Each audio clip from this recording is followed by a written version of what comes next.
Hey everyone, welcome to the podcast. I'm Tafim Rahman. I'm your host, and today I have with me the founder of Crazy Heart Studios. A little bit about Crazy Heart Studios. It is a startup publishing studio working towards its first tabletop game, development and publishing their first board game. They're currently working on the first launch, Constella. Constella is an area control and resource management game with a touch of social deduction. The designer, Mahir Khan, he's with me today, has been working on this game for the past 2 years and is close to finishing the product and going to crowdsource it through Kickstart next year. Hey, brother, how's it going? It's good, Ferdinand. Thanks for having me. I'm very excited to be in your podcast. Heard a lot of good things, so looking forward to it. Yeah, man. Thanks for being here. I know we wanted to do this live in Dallas, but you're in New York, I'm out here in Texas. We will do the next one in live, inshallah. This one where, we'll do the best as we can being in two ends of the country. Yeah, for sure. I'm looking forward to doing it live with you and show the game in person so that you can feel the product in your hand. So looking forward to that in 2026. Yeah, and I'll play it with you. I'm looking forward. I've been seeing you post on Instagram with all your friends playing the game every weekend, and I'm like, man, I want to do that. Especially as winter's coming, Uh, winter is a time where I love spending time indoors playing board games, make some hot coffee and stuff like that. And I know we have done that once when Yep. it was snowing outside. We were locked in, and me and you, we spend, we and our families, we spend whole day playing board games, and that was awesome. Yeah, fall and winter is the time to do it, especially in New York. It gets cold pretty fast. It's literally like rainy, cloudy, and stormy outside right now, and I'm like, wow, this is like a great day to just stay home, watch some TV shows, play some games, have some friends over, drink some chai and Oh yeah, coffee and some biscuits. Like this is the vibe to do it. you can't beat that, man. All right, so let's get right into it. I know I gave a little bit of intro, but I want to hear it from the founder, the person who's been designing and working on it, right? Tell me a little bit about both Crazy Heart Studios and Constella. I have been an avid board game player for quite some time, like ever since I was a child. We used to play Ludo, Catan, Monopoly, all those fun games. And now that we are in United States, like the access to more complex and varied type of games was incredible. So when I moved here, I started playing more and more. And as 4 years ago, we had the COVID pandemic and we were all kind of stuck at home and we were playing different games virtually. The idea kind of came to me that, oh, like I've been playing for so long, I want to design something myself. So Hmm. I just put something in paper and started designing some very primitive components and put it together. Took me a few years to do so. So it started in 2023, but for the first time, I put it on the table in late 2023, and the response was pretty great. Like just something coming from your brain, an idea, and putting it into a physical space and seeing other people enjoy it or play it in their own way and thinking through strategies that I, as a creator, didn't even think about. They were asking me like, "Oh, here, if I do it this way, what happens?" And I'm like, "That's a great question. I don't even know because it never came up in my brain span, right?" So Right. that's a little bit about Constella. So it's been almost 2 years in development since 2023. We're in a good space in terms of the product design where we are, and I'll show you the prototype that we've been working on like this. So it just feels amazing to have a board game like this Hmm.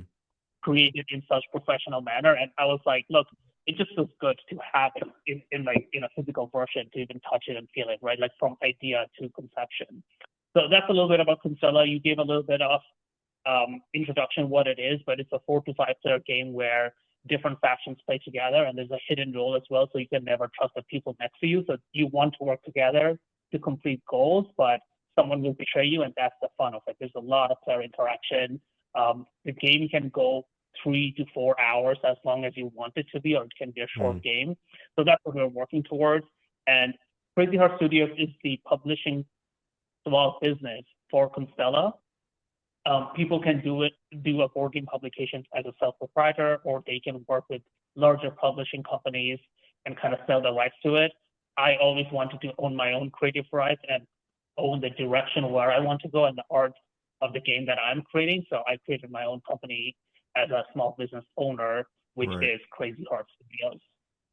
Got it. So Crazy Art Studio, the first publication is, or the first launch of the game is Constella. And so you're gonna have, once this is launched and it's, up and running, you're gonna move into developing other board games and focus on that. Is that the idea here? That is the idea. Again, when you are a small business or a small publisher, the first launch is critical, and the success of it drives further implications down the line. So Mm. I haven't really thought that far in advance yet. So Constella is the first one, but depending on the success of it and the feasibility, hopefully there are other launches as well later down the line. Okay, fantastic, fantastic. So I have seen, being in the tech industry, a lot of people develop video games, and there's a lot of craze about video games. And also being in finance, like we run ads in the internet, and people look at the name of the company, Keep Air Finance, and they think it's like a loan, lender or a finance company. So I have people booking calls with me asking for, hey, I have a game or I have this product, can you guys fund it? And then we would say, well, we're not a lender.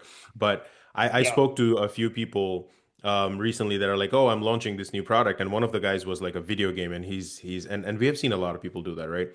So I know how that process works, but how does somebody design a board game, and what is like the overall process, starting from like the inception to like getting it in your hand as a physical game? Like, what does the process look like?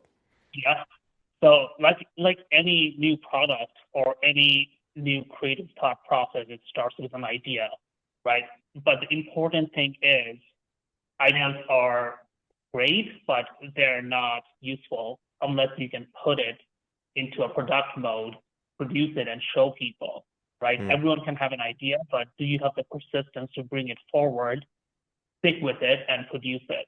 So for a board game, it starts with an idea, but what we recommend immediately is create it in the most rudimentary components you can, whether it's just pen and paper, whether it's matchsticks or something, put it on a table, see how it plays and get feedback. So playtesting is something that you'll hear a lot in board game designing, and that's critical because the more you test it, the better your game gets. So when you have an idea, build some components. It doesn't have to be expensive or fancy. It doesn't have to have any art, but put it in a table and play with friends or colleagues or your own family to see, is it playing the way you want? Is this mm, accomplishing the goal you have in mind? Or is it really not functioning or the mechanism isn't working and you have to retweak it? And that takes a lot of time. So that's what all initial board game designers do. Put it in a component mode, do a prototype, which is the term we use, and we just test it with random players or random family members and see how they like it and whether it's accomplishing the goal they want. After that is successful, you can do multiple rounds of playtesting. You can go to conventions and play with other people. You can go speak to publishers to present it. But the initial playtesting phase is the one that takes the longest time. perfect. So I want to dig a little deeper into the prototyping piece, right? So you create a version one, a prototype that is gonna be tested by people you know around you, or you can go to events. I've seen you go to some events where you play with other board game Yep. enthusiasts, right? From your perspective, what was your expectation when you created this going in, right? And what are some of the things that you saw you were like, I never even thought about this that somebody will say about my game, right? Yeah, I think I had very low expectations. I was scared and anxious because I Yeah. playtested with my friends and family, and they know me, and Hmm. they will not be rude or not give harsh feedback. They will say nice things, but they'll also say, "Oh, maybe you can Right. change this or that." Right?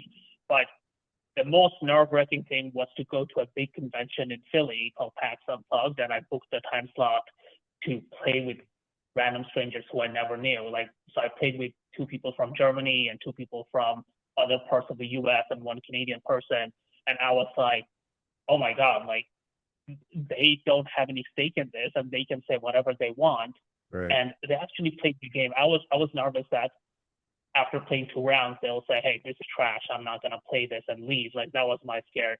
But they actually played through it. They played the way I wanted them to play, follow the rules, asked very good questions, and really gave constructive feedback. And Hmm.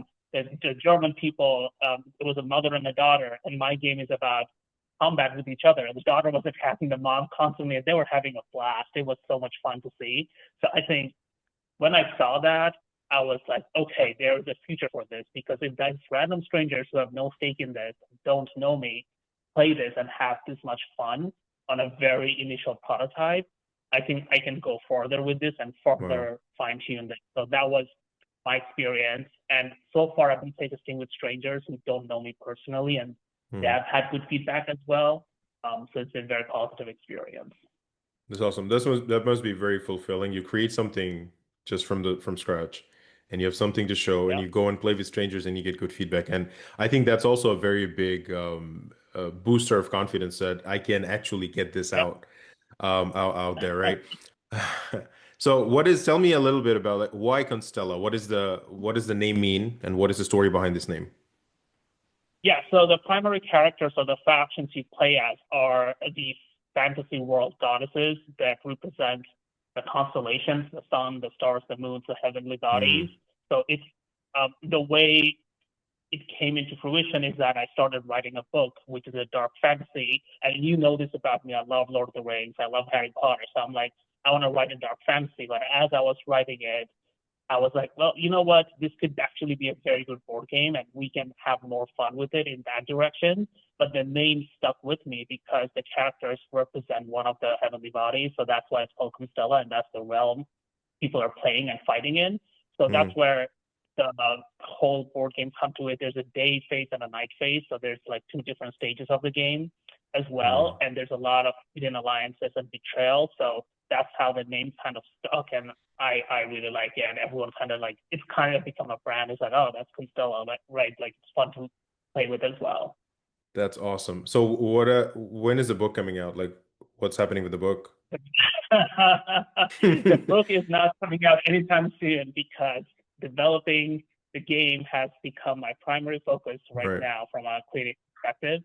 Maybe one day, if Constella is as popular as Catan or Monopoly, I will create some additional literature for to go with it. I mean, I do have merchandise like a hoodie and other playing cards as well that comes with it, but for now, the book is on hold. We're focusing on the game and how people play it and how much fun they have with it. Fantastic. Okay. Awesome. And so there must be some inspiration because you mentioned you played Ludo, Monopoly, some of the other games as growing up, and I played a lot of those with you. We grew up together, right? Um, Mm-hmm. where did you drive inspiration from to create something like this? A lot of other games, right? So board gamers play games continuously and they get inspiration from work that has already been done. I Right. think Risk is one game that I played a lot, and some of the interplayer conflict and conquest in this game will remind people like, oh, like that kind of reminds me that we used to do that, but it couldn't be any different because you take some ideas or you feel like, okay, like this is a good base of the game, but where do you go with it, right? Mm, So the games incorporate a lot of different mechanics, and I think we play social deduction games where you don't know who the hidden player is, so that was incorporated in this as well in a different setting. So I think a lot of different games work as a primary inspiration for this, but also, as I mentioned, the dark fantasy genre that I really like kind of develop the story of this game. There's betrayal, there is a lot of conflict, there's a lot of player interaction, and I really like that in all of my games. so what is your favorite board game other than Constella that you love playing outside of this? Yeah, so two of them. I will say one is called Wingspan, which is a very popular game. It's an engine building, tableau building game about boards. So there's no conflict. Everyone plays very friendly with each other and they build their own habituary. And it's super fun, very addicting. And the other game that I'm playing a lot right now is a game called Wonderland Wars, which is based on Alice in Wonderland, but it has a lot of conflict and area control, which Mm, is incredibly fun to play. And it has a lot of minis. Very expensive game, but incredible. awesome. When I hear area control, I think of Age of Empires. That's what I Yes, think yes. of. I would say Age of Empires is one of the inspiration as well because you kind of build your empire, you build your resources, you build your armies, and Constella has a lot of that. Yeah, fantastic, fantastic. So I want to drive a little bit away from just the game itself and the technicality and a little bit more from Sure. a business perspective, right? How do you market something like this, and what is the target audience? Is there a target audience, or you just market it out to anybody who loves board games? How does that work? There is a target audience. Board gamers are not all into the same kind of board game. Some people like party games, some people like economy or Euro games, as they may say, which is somewhat different from American games. And some people like the war, the conflict, the fighting people, because that's what they like. So the demographic is that people who like social deduction, people Hmm. who like a little bit of player interaction and conflict, and Hmm. people who like area control games. So that's why the team and the mechanics are very important. And also Yeah. board gamers who like dark fantasy genre as well. So those are the target demographic. The marketing strategy so far has been social media, Instagram, Discord. I'm trying to create my own Discord channel and have a good amount of membership who Yeah. are invested in the game and constantly follow that for updates. And Instagram has been helpful in terms of reaching board game reviewers, other players as well in a different forum. Um, Another primary way of marketing is to go to conventions and Hmm. just show people the game, talk about it. If you have a chance, play it with them and see how they feel. And if they really like it, they'll follow you and will probably help you through crowdfunding as well, right? So those are the primary ways of marketing. It is not for everyone, and it is not for every single board game players because there's Hmm. no one board game that everyone loves because everyone has their own methods or own preferences. So it's Right. for a specific group, but it, I think, has enough components and mechanism to attract most board gamers, if not all. Right. And there's this whole world of board gamers and like that side, which I don't have any access to. And I know you are very invested in this. And so I think recently, the last few years, you've gotten more invested in it because before that you were more like into video games and books, and then you switched into this, right? Tell me, for somebody who wants to get into board gaming or somebody who loves board gaming but wants to get into this world of like I want access to other people like me. I want access to other like people who love doing this. I just don't want to play with my friends and my cousins and my siblings. How do you get access Yep. to this? What is out there? Yeah. Well, first of all, let me clarify. I still play video games and I still read books. So those are still in my passion and hobby.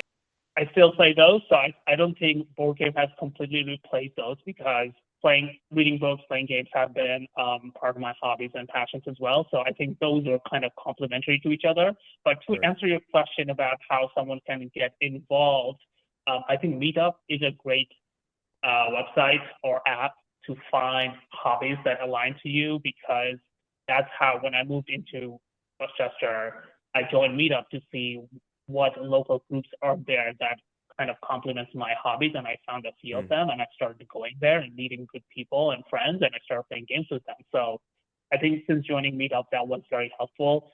Discord is another great one. However, it's a little bit harder to find specific location groups for your hobbies.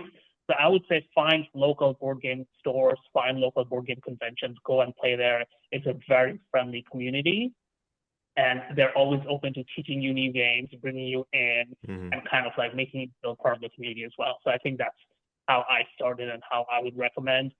If you have good friends who play games a lot, they'd be happy to teach you other stuff as well. But if you don't know anyone like that, I think Meetup or your local board game stores would be a first bet.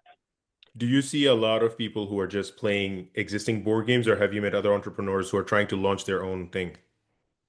I've met a lot of them who are trying to launch their own games. Okay. There are thousands of new board games coming out every year. It's a very big industry. And one good thing about this industry is that you do not have to be a big publisher to Mm. produce a game. Anyone who has an idea and the willingness to stick with it can release their own game. And that's why you will see in Kickstarter, there are so many board games constantly being funded. You just have to Mm. put the work, network, market, show your product to people and build a hype and build a followership.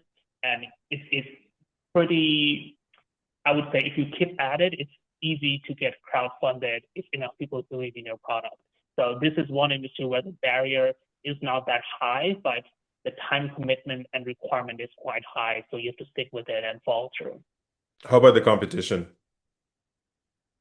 As any industry, there's a lot of competition. There's a finite amount of board game players, so you're really kind of competing for all their attention, and not everyone buys every game because it takes up space. But in this industry, you can't really think about competition because, as I said, there's so many of them. But you have to be the owner of your success and Right. build your followership, build your community, bring them along with you in the development tool. And one other thing we say in the design community is that we're not making board games to make profit. We're making board games because we love it, and that's our passion and hobby, and it's fun to see someone play what you created. So that's the reason why you see so many games, and many of them are very good. Yeah, and you create a community around it as well, right? So something that you created, Yeah. fantastic. When can we see the first launch of Constella? When can we expect it? The first launch will be in Kickstarter. I am expecting it towards the end of 2026 or early 2027. As I mentioned, it's in its final playtest phase, and I'm actually like working on building my followership. So far, it's been good feedback, and people are willing to invest their time into it. So depending on the next few months, as I go to different conventions and see the feedback and understand whether it's ready or not, that's the target timeline. So end of 26, hopefully, or very early 2027. Awesome. For somebody who has gone through almost like all of the journey of designing and getting it ready, and I know you have still another, you have a walkway to a path to walk before it launches. If you had to start all over again, what would you do differently? If I want to start all over again, I would start playtesting even earlier and take less breaks in between. Because I Mm, do say I've been designing for 2 years, but there has been a break period for 6 to 8 months in between where I was a little burnt out and needed some time to focus on other life priorities as well. It's I'm not going to lie, it's time consuming and it takes a lot of time that you could have invested in different things. So if I were to start all over again, I would say like I would start playtesting even earlier, not wait, kind of thinking how people will react to it and kind of continuously chug it along and not take longer breaks and be able to bring it forward even faster. got it. So test more, get more feedback, make the iterations faster and consistency so that you can stay on track, Yeah, right? exactly, if Awesome. possible. But at the same time, people need to look after their mental health, need to reprioritize their Absolutely. personal life. So, but yeah, that's what I would do. 100%. And if somebody comes to you and says, "Hey, I want to start designing a board game and I've never done it before, but I love playing board game," what is one piece of advice you'll give that person? I would say write down your ideas on a piece of paper, Microsoft Word, PowerPoint, whatever you like using, Google Spreadsheet, because when it's in your head, you tend to forget. I had many ideas and I was like, oh, it sounds amazing. This is how I would implement it. And then 2 days later, I couldn't remember it. And I was like, what was that great idea? So I would recommend start putting down everything. It's hard. You have all these ideas in your brain, but to put it in paper, you're kind of looking at a screen. I'm like, how do I put it in words, right? That's what you have to do. Put it in words. And the next step is, can you get your components, like rudimentary, take it from other games, put it together, and see if it's playable. First few times, play by yourself, see what it's like, and then play with others and see what it's like.